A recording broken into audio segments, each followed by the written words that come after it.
Hi, I'm Wyatt. Welcome to the Ark of the Covenant dig. We've been working in this area since 1979, and shall we say it hasn't been an easy job. In 1982 we were able to get into the chamber where we saw some of the furnishings from the first temple. Now we accomplished that by going down through this hole here that's about 40 foot deep, and then coming out of there back up into a chimney in spelunker terminology, and then squeezing on into the chamber. We broke our way in through a hole. We went 60 feet underground, we came back up. I mean, it was a real labyrinth. But once you got in this chamber, there sat a door right at the end of the chamber. And the people that brought this thing in busted a chunk of stone loose, dug out from behind it, laid it down, cut a doorway out in there, carried this stuff in. And then they covered them with animal skins, and then they covered them with wooden boards, and then stones. They packed that thing full of stones, backed out and shoved that chunk of rock back in place and filled in behind it. And today, from the outside, it just looks like a crack that an earthquake made, and there's a lot of those in that scarp. Now, if it were just simply getting into the chamber, we could do that. But once we get in there, we have to have the ability to get all of those things out of that chamber and safely to the surface. So it's not like just treasure hunting where you go in and get whatever is there and take it out. We have to consider taking care of the objects that are beyond this wall.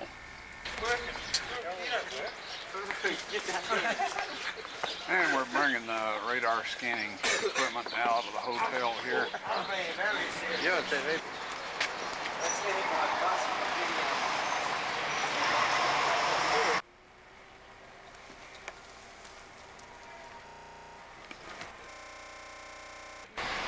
That's right, and take about a minute for the scan.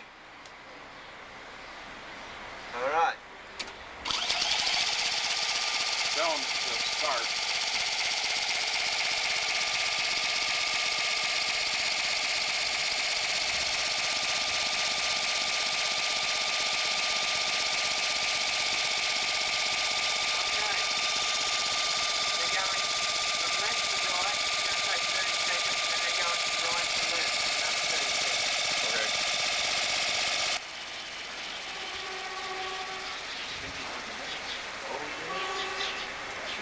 You could see the excavation sites kind of hid by these bushes, so a lot of people as they walk along this path don't necessarily see it, but sometimes they'll hear the noise. She wasn't carrying anything. Noon when she went to lunch.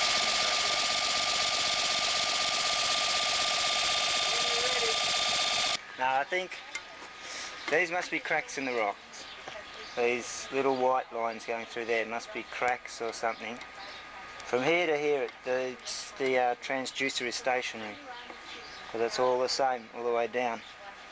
And it looks like there's a cavern there, which I don't know what scale he had it on, so you can work out how deep it is from the surface, or from where the transducer is to the cavern, if you know what scale and you've calibrated to that scale.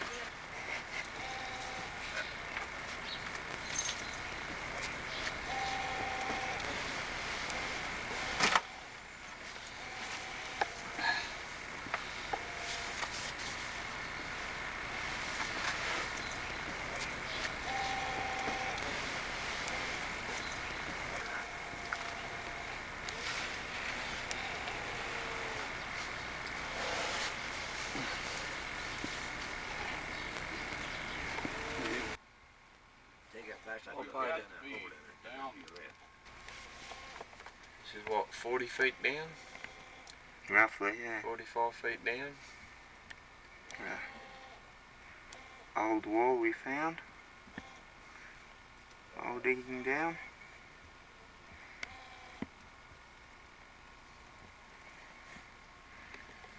And an old miner? And the hole keeps going down. About how far, Simon? That's another 10 feet down there. 10 feet down to Ron down the bottom. He's found a really On the end of the jackhammer. About to, contemplating. Just All right, at this point, you are 45 feet under the ground. All of the debris above us is from the many different destruction levels of Jerusalem. In antiquity, when a city got destroyed, instead of coming back, moving all the debris away, and starting from bedrock, they would just level off what was left of the city and start it from that point on up. And Jerusalem has been destroyed at least 10 times throughout antiquity. And we are down at, right here is the pre-Babylonian area, or strata. Now, what I wanted to point out to you here is in front of me you see some large stones that are blocking an entrance into a chamber. Now, in order to conceal the chamber, they couldn't just block the chamber entrance itself, otherwise this would call attention to it. So they put up a veneer that went around the escarpment some distance, and this would at least confuse anybody that was looking for an entrance and perhaps make them believe that the stone veneer was there for some other reason.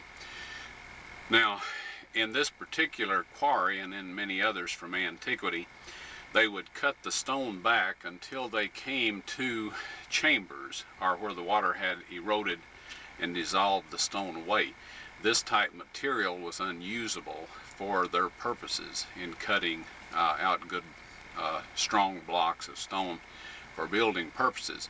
So when they cut into these chambers, they would go around and leave a thin wall between the chamber and the outside, taking all of the good stone away. So this is a situation that we're looking at here, and that we have looked at in several other areas in this particular cave complex. Now, this wall here was put up very hastily. They have had mortar back to Babylonian and pre-Babylonian times, and this wall, as you will see, instead of mortar, they used some red clay. Now, this tells us that they did all of this in quite a hurry. So given all of this information and the fact that I was in a chamber in this general location, however, it is a little confusing once you crawl around through these tunnels to try to keep oriented if you don't have a compass on you. But our radar, our subsurface interface radar scanner, shows that there is a chamber approximately 18 inches behind this wall, and one of the shots that we got from the side showed a level of contents in the chamber with lessened contents near the bottom, and in experimentation we find that this usually represents something that's standing on legs or up on some sort of a pedestal. And we're going to attempt to put a hole through there with this drill.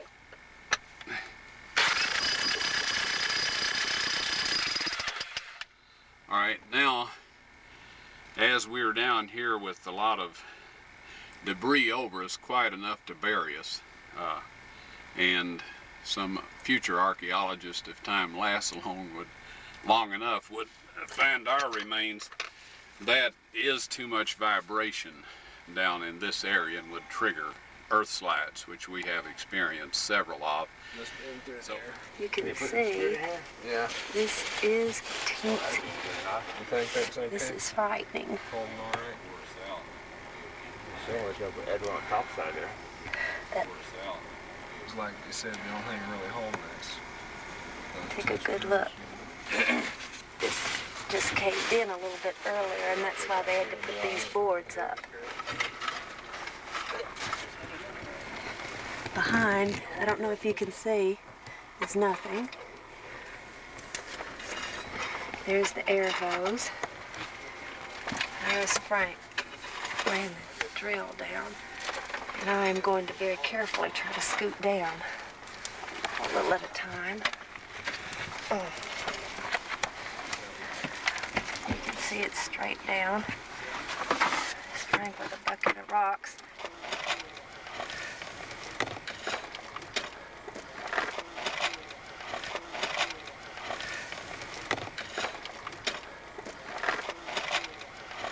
Can you see the full depth of it over there where Bob is?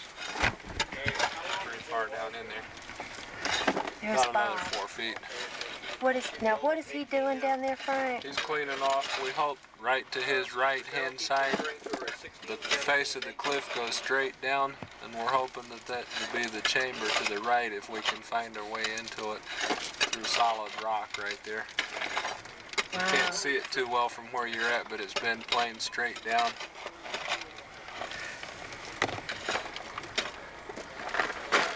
Over here to my left is where we had the cave in, where all this is missing. Right there. I don't know if this is recording very well or not. Looks like I'm fogged up, but you can see I am in a very confined space. And these guys have been working in here non-stop, day after day. Probably try to find the entrance, because to use a jackhammer with all this loose material would be almost impossible. We've already had one cave in. Yeah. So we'll have to go for finding some way into it, if we can, like a door or some kind of an entrance to it. It's hard to believe. Okay. I think I probably better call it quits for and back up behind me and exit so they can get someone in here to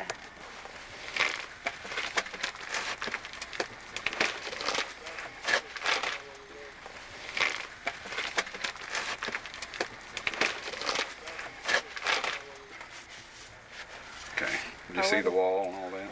Well, yeah, I didn't go, very far. Yeah. I just went down to about there. Okay. But you did see the wall. Yeah. You can see how small that hole is.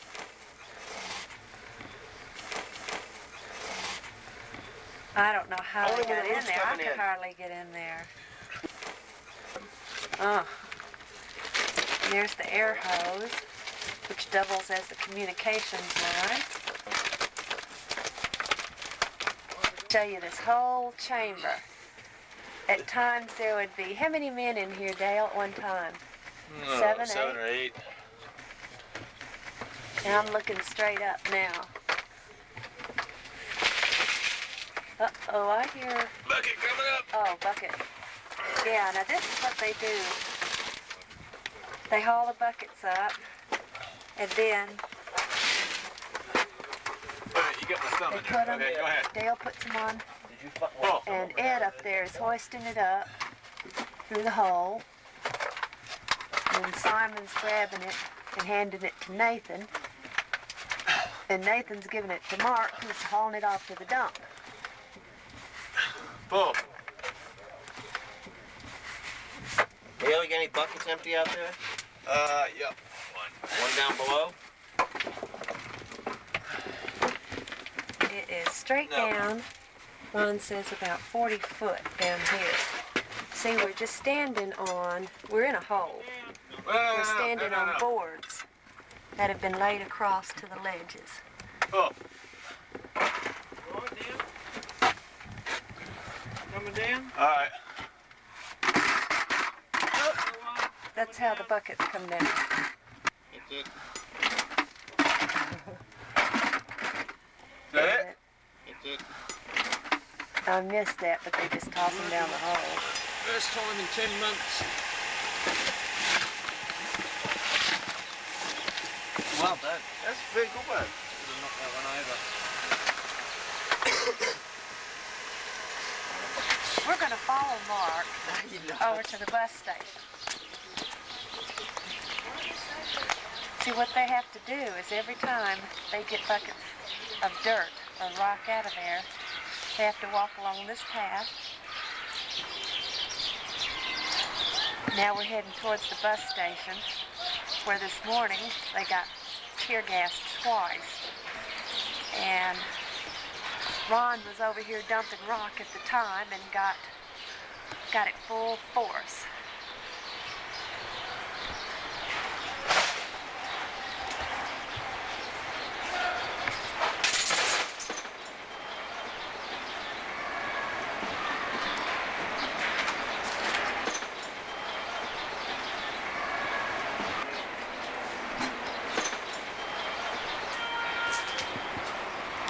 This is where they dump.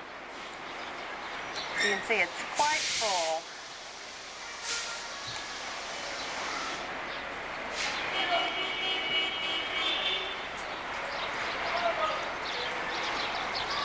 We're standing now at the edge of the garden tomb area where the bus station is, looking outwards in the direction of the excavation. Now, we're walking around. We're going to go up and look at the bus station where all the tear gas came from this morning.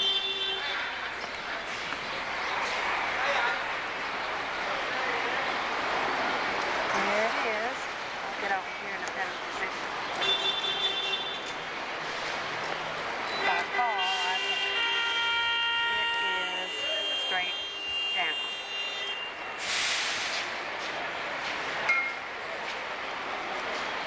Now, right over here, you can see Golgotha, Skull Hill. There's Skull Hill, and you come along here, where the wall is, down to where the excavation is, which is right there. We're looking right into the area that it is, right there. It's where Christ was actually crucified.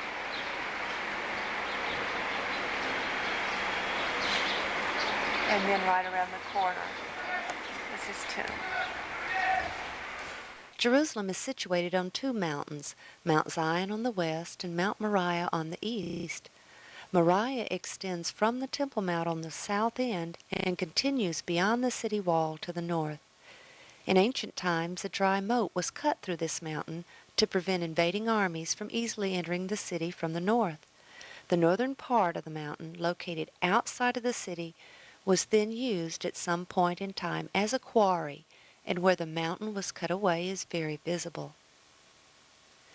Along the escarpment or cliff face which was formed when it was quarried is located the tomb. Also along this escarpment is the well-known skull face. And between the skull face and the tomb is the site Ron Wyatt pointed to in 1978 when he said, "That's Jeremiah's grotto, and the Ark of the Covenant is in there." North of the city wall of Jerusalem sits a beautiful garden. Within this garden is the tomb known as the Garden Tomb, chiseled into the rock of the northern part of Mount Moriah. Okay, now we're going to go in.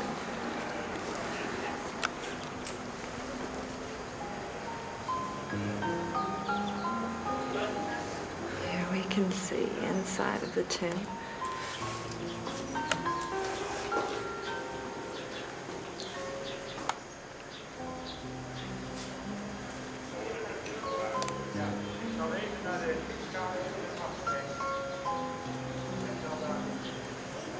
It's a very old cross.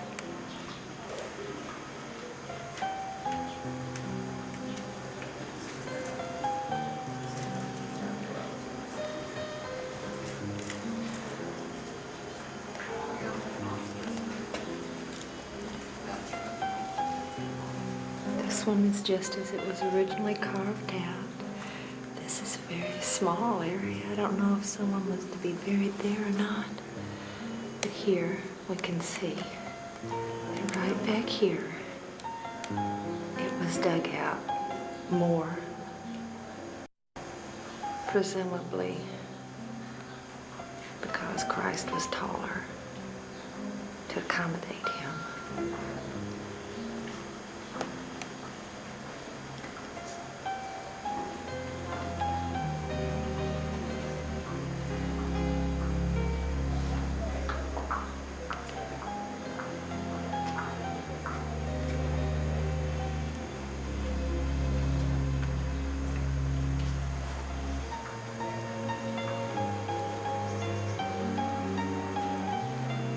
There's the air shaft.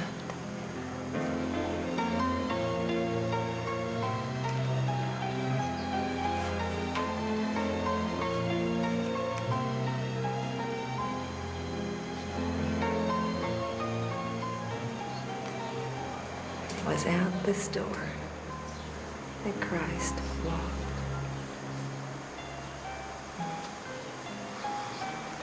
He walked on this floor.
Well, what I discovered when I started excavating down that cliff wall, first of all, I discovered the cutouts in the wall of the cliff where they had posted the signs. We painted or drew Jesus of Nazareth, King of the Jews, in the Roman and the Greek and the Hebrew languages, and we put them there, and we set this up to resemble what happened to Christ on the cross. Okay. Now the cross hole is actually right straight down below where we set this thing up. And of course this is the chamber that you've been looking around through with us as we worked. Now this whole fill here needs to be taken out.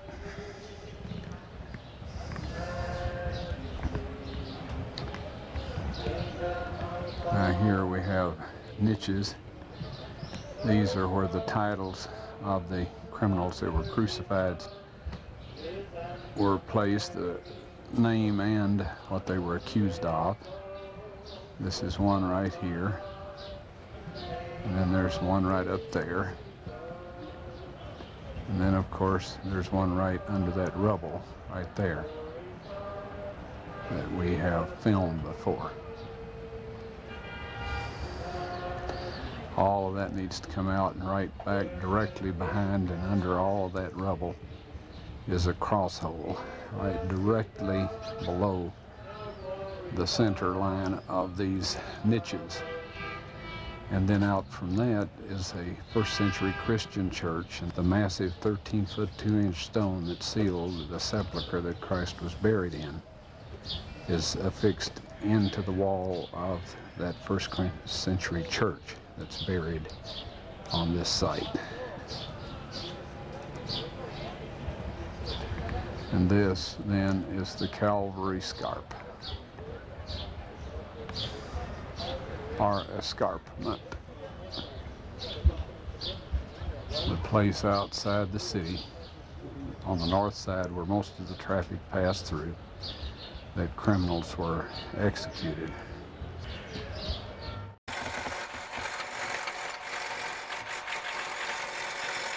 What an enormous amount of work this was, and the tremendous difficulties involved. The maze of tunnels seemed endless, as did the many tons of rock and rubble that was removed over the years of work there.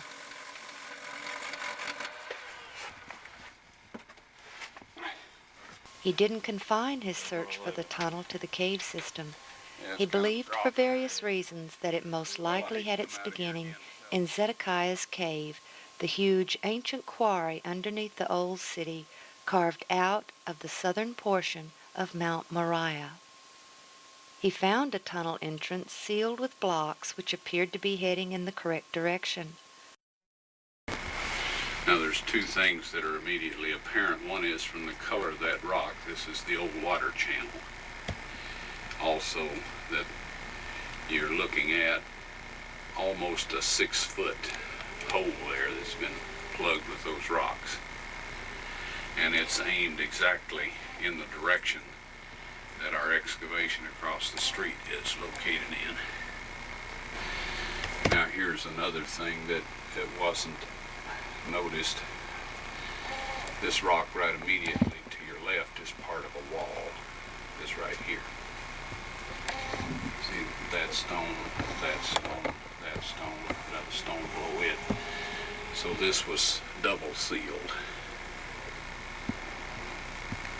And whoever explored the cave in recent times broke through this one, but then they did not break through that second one. And we can assume that there's maybe some more baffles or blocked areas farther back. Upon opening it, he resealed it. It was not the tunnel he was looking for. Each time Ron and his crew excavated, the entrance to the cave system had to be refilled and the area completely cleaned up before they left. This was a tremendous task, as was reopening it each time they returned. So Ron finally installed a steel door which could be easily covered and uncovered with dirt and gravel, yet it allowed easy entrance. It also allowed him the ability to enter the system alone without a crew. This same trip, he and the crew built a beautiful retaining wall around the area of ground directly below the cutouts or niches and above the cross holes. Getting a little look at our fancy stonework.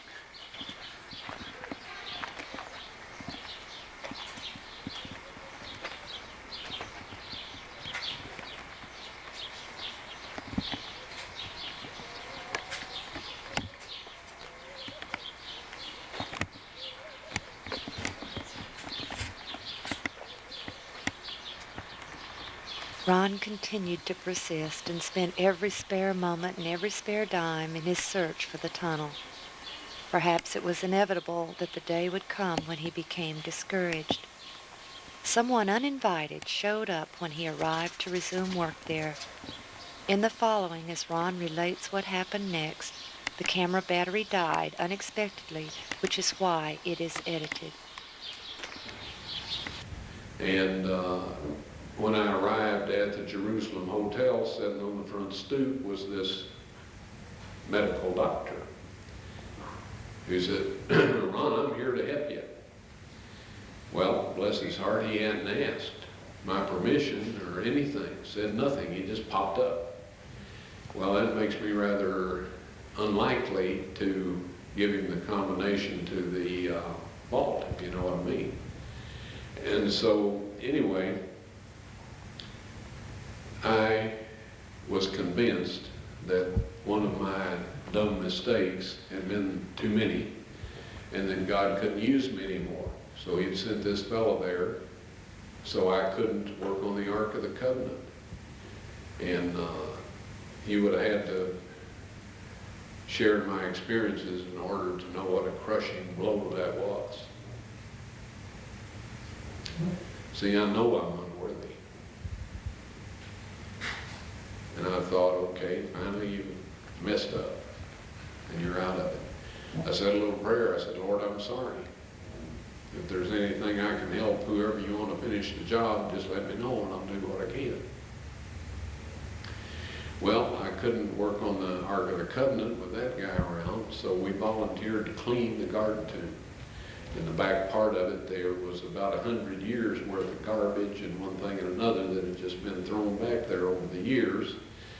So we hauled out of there something like 20 big truckloads of trash. And it was hot that September, blistering hot. And I had gotten a little fan to get some air stirring, and the fan died. Well, added on the rest of my miseries, that was almost too much. You know, you remember the story of Jonah and his gourd vine? I could sympathize with him at that point in time. Anyway, I told everybody else, I said, look, just find you a shade somewhere and eat your lunches. And I'll try to fix the fan. So I just sat down on the sidewalk. Anyway, I was sitting down there working on this fan. And a voice said to me, God bless you and what you're doing here. So I looked up, and this being was up on this landing, the top of those stairs. Looked exactly like I figured Christ would have looked. And the outfit that he had on was not exactly like the Muslims wear today, but it was closer to that than it was anything else I had seen. So I said, are you from around here, sir? And he said, no. And I said, well, then you're a tourist. And he said, no. And I thought, well, he doesn't want to talk with me. Obviously, I didn't know what else to say.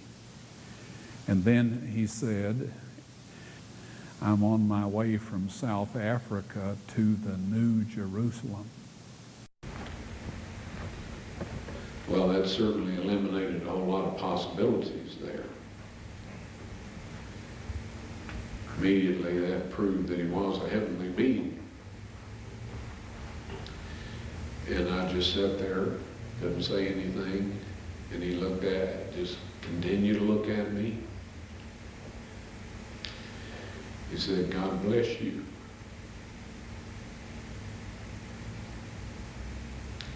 And what you're doing here.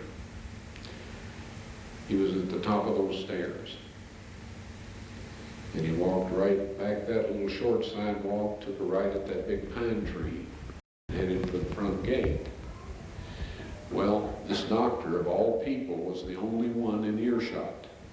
And he was back under some shrubs in the shade eating his lunch, and he piped up and he said, Ron, do you suppose we've been talking with an angel? And I said, at least. Well, I worked with great enthusiasm for the rest of that day. When we left the garden tomb, I asked the ladies in there, I said, what did you think of that big, tall man dressed in ancient Jewish garb? They looked at me kind of funny.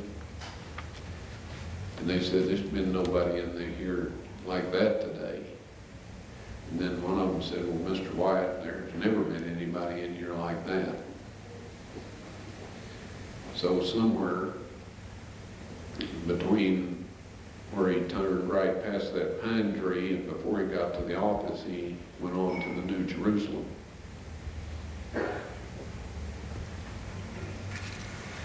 The uninvited guest eventually left, and they were able to resume work for a brief time.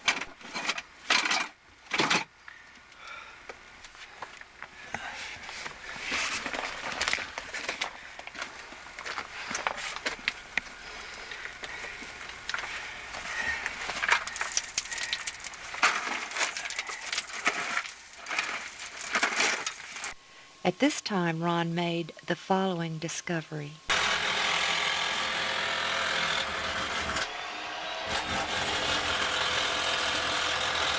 Just a brief look around the surrounding areas here to identify the location of this site. Down to the left, of course, is down where the work's being done in the excavation. As you hear, the electric jackhammer We have been probing around up here by the cross hole, and just immediately to the left of the film container you see some dark pigmented material. Now this appears to be dried blood, but we do plan to put some of this in the film case and take it back and have it analyzed to see if it is blood. Now this is right under the cutouts where Christ was crucified and near the cross hole that we believe to be the one he was crucified on.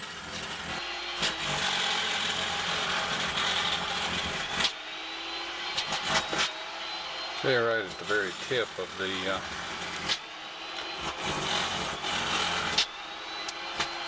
tab, there's some more of this real dark material. As soon as it's exposed to the light, it begins to turn a lighter brown, and this is typical of very old blood. So we'll take some more of this sample here, and it seems to have come down through this area here, as we've collected it all the way along and down into this crevice that communicates with the chamber that the Ark of the Covenant's in.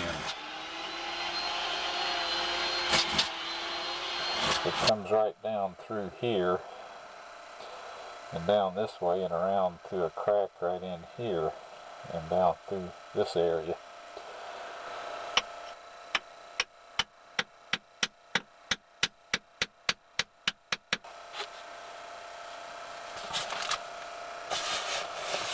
Anyway, I have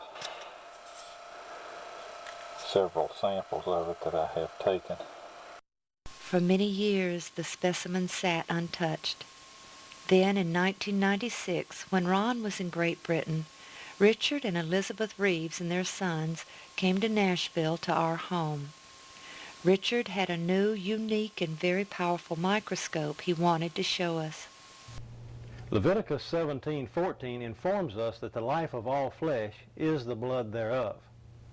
Once again, scientists are finding out that the truths of Scripture are far more literal than they ever imagined. Tiny particles have been discovered in blood that are seemingly indestructible.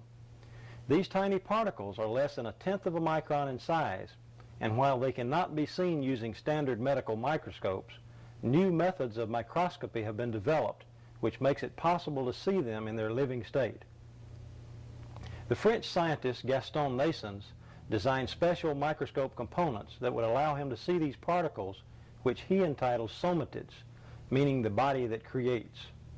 Through experimentation, Professor Naessens found that these somatids contain genetic material yet to be fully understood by the scientific community.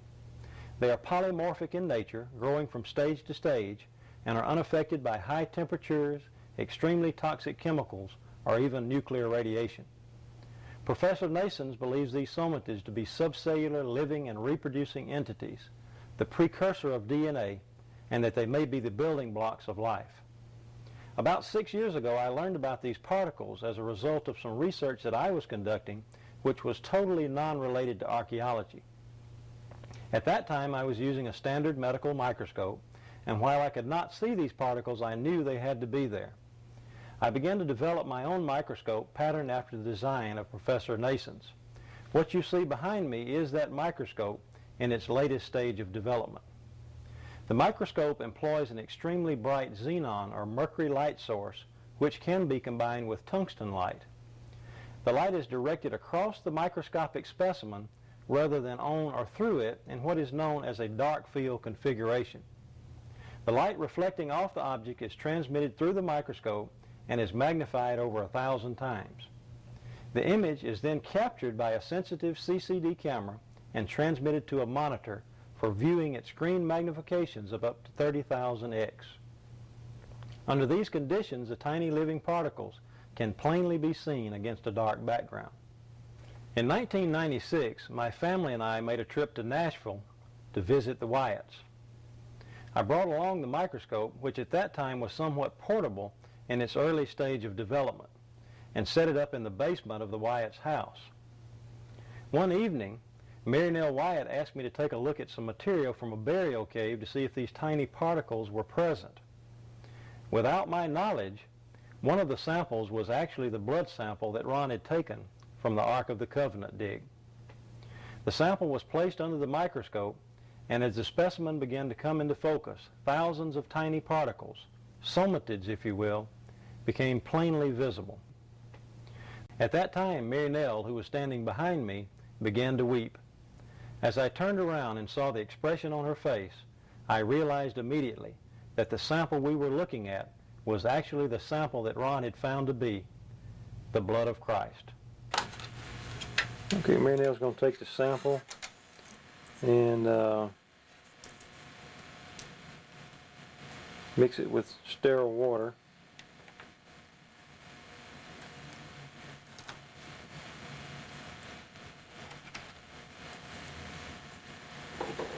And a test tube there that we've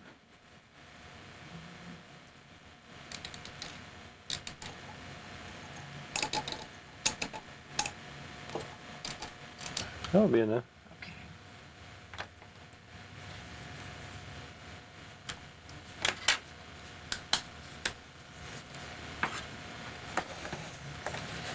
And she's going to take some sterile water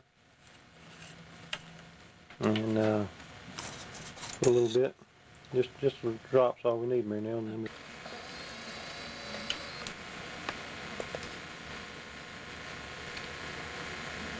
Okay, so now that we've got the sample on the slide, we'll go ahead and focus into the sample and see what comes up on the screen here.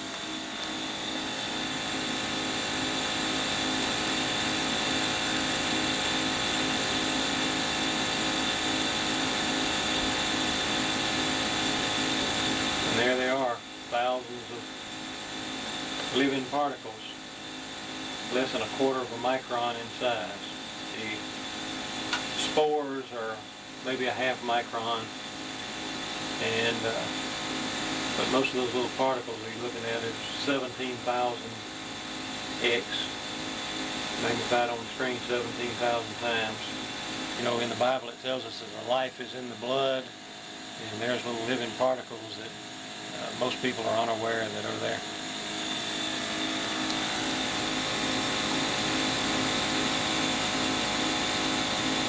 And this is the same thing we see in living blood.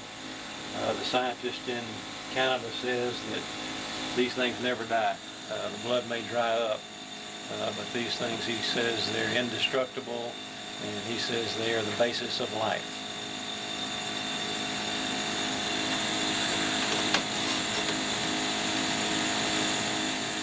The results we obtained in no way can be said to be proof that the specimen was the blood of Christ, but based on the location from which the specimen came, we believe it was what Ron believed it was.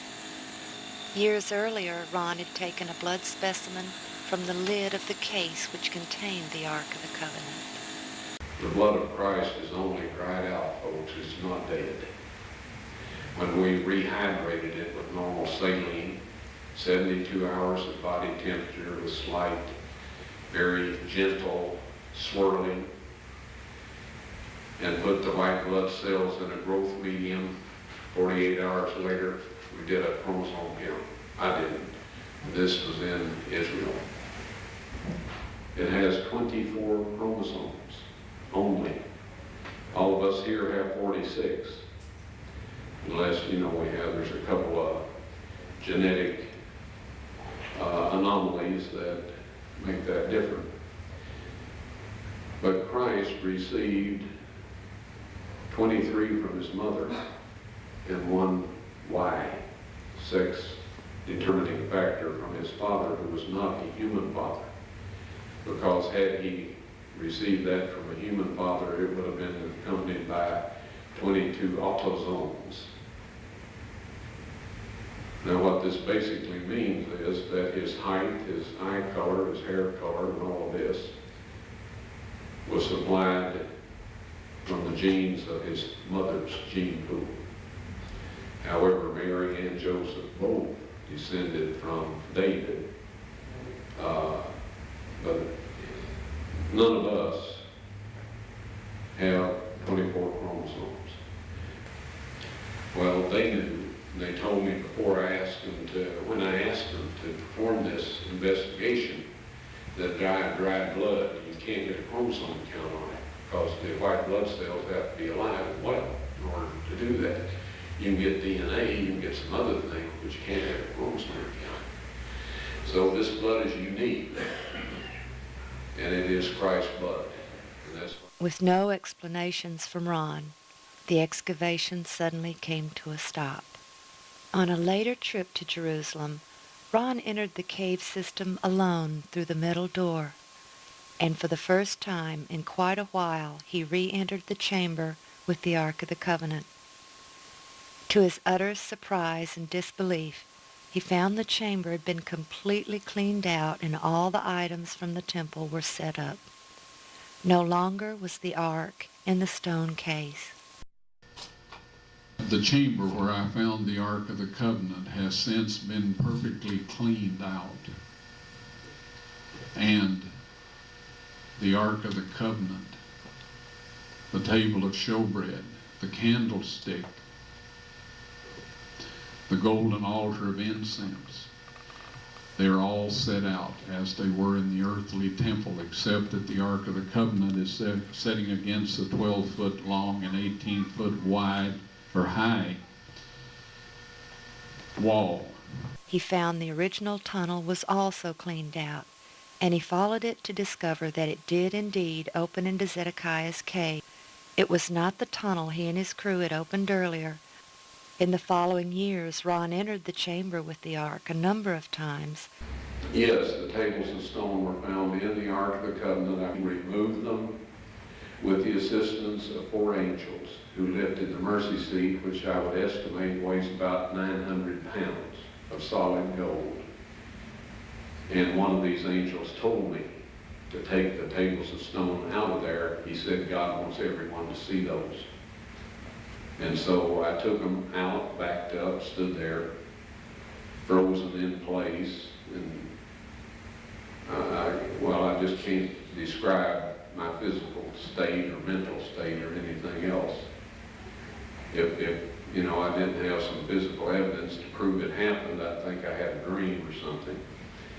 But anyway, they're on a stone ledge right in the same chamber. That's where the angel put them after I handed them to him. I didn't know what to do with them. And I was told that these are to be presented with the blood evidence when the mark of the beast law is passed or enforced. Now, I know everybody wonders about what it is, the mark of the beast. You've heard all kinds of rumors, stories, and all this. I'll tell you quick and simple. If you keep the 10 Commandments that God wrote upon those tables of stone, and about which he says in Psalms 89:34, those of you that are writing down text, you'll want this one. He says, my covenant will I not break, nor alter the thing that has gone out of my lips. He spoke the 10 Commandments from the mountaintop. He wrote them in stone, and he says, nothing will change. Right? If you keep that law, you will receive the seal of God. Soon there will be a set of man-made laws. These man-made laws will require that you break God's 10 Commandments. Christ said of the Pharisees, for it is in vain that they do worship me, teaching for doctrines the commandments of men. If you keep those man-made laws and break God's 10 Commandments, you will receive the mark of the beast. The blood of his Son on the mercy seat at the Ark of the Covenant. Now the mechanics of that, how it happened, is in Matthew chapter 27, verses 50 through 53. It says, when he had cried again, he died. The veil of the temple was rent in twain from top to bottom. Then the earth shook and the rocks were rent and the graves were opened. When the rocks rent, the cliff behind where Christ was being crucified split all the way down, right past the left side of the cross hole and down into the chamber where God had hidden the Ark of the Covenant some 600 years before. And when the centurions pierced Christ's spleen and probably the left ventricle of the heart, depending on how deep the thrust went, the blood and the platelets and serum gushed out and went down through that crack onto the Ark of the Covenant, 20 feet below, and fulfilled, ratified, if you please, the old and the new covenant. And at that moment, you and I were bought with a price, as was everyone else on this planet, if they will only take advantage of what was done for them. What Christ did was enough to redeem every man, woman, and child that has ever been born on planet Earth. The tragedy is that so few avail themselves of that wonderful gift. Now, the next morning, and this is in Matthew chapter 28, it says, the angel descended to roll back the stone, and there was a great earthquake. I believe that God closed the crack at that point in time because there's no evidence of any surface water, rain, or dirt, dust, anything else having fallen through that crack other than just the blood of Jesus. And there it remained for almost 2,000 years. But the ark was sitting there 600 years before the blood actually went on it. Appreciate the time you all have shared with me here.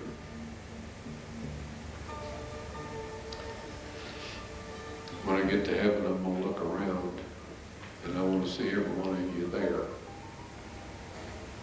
You can make it with God's help. Please, don't let all of that go to waste. Please, take advantage of that wonderful opportunity.